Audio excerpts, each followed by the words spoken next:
KLM Maxava Gold Loan முன்னேற்றத்திற்கான வழி எல்லோருக்கும்.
திருச்செந்தூர் கோவில் நடை திறக்கப்பட்டிருக்கிறது. திருச்செந்தூர் கோவில் யானை மிதித்து 2 பேர் உயிரிழந்த சம்பவத்தில் பரிகார பூஜைக்கு பின் திருச்செந்தூர் கோவில் நடை மீண்டும் திறக்கப்பட்டிருக்கிறது.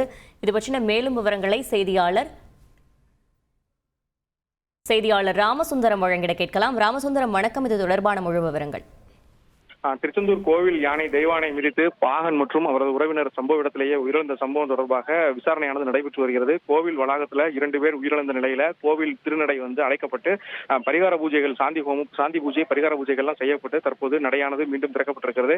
தற்போது ஐயப்ப பக்தர்களின் சீசன் என்பதனால கோவில் வளாகம் முழுவதுமே பக்தர்களின் கூட்டம் அதிகரித்திருக்கிறது. வழக்கமாக கோவில் நடையானது மதிய வேளைகளில் பூட்டப்படாமல் இருக்கும். பக்தர்கள் எந்த நேரமும் தரிசனம் செய்யலாம். காலை திறக்கப்படும் நடை இரவு மட்டுமே அடைக்கப்படும்.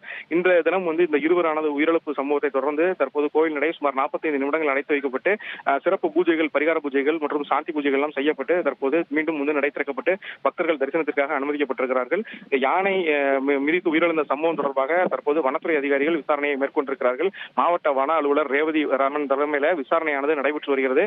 மேலும் சம்பவ இடத்திற்கு திருச்செந்தூர் வருவாய் வட்டாட்சியர், திருச்செந்தூர் துணை கண்காணிப்பாளர் உள்ளிட்டோர் வருகை தந்து அந்த சிசிடிவி கேமரா காட்சிகள், அதாவது அந்த யானை கட்டி வைக்கப்படக்கூடிய அறையில் உள்ள சிசிடிவி கேமரா காட்சிகளை ஆய்வு மேற்கொண்டிருக்கிறார்கள். தற்போது வனத்துறை மருத்துவர்களும் சம்பவ இடத்திற்கு வருகை இருந்திருக்கிறார்கள்.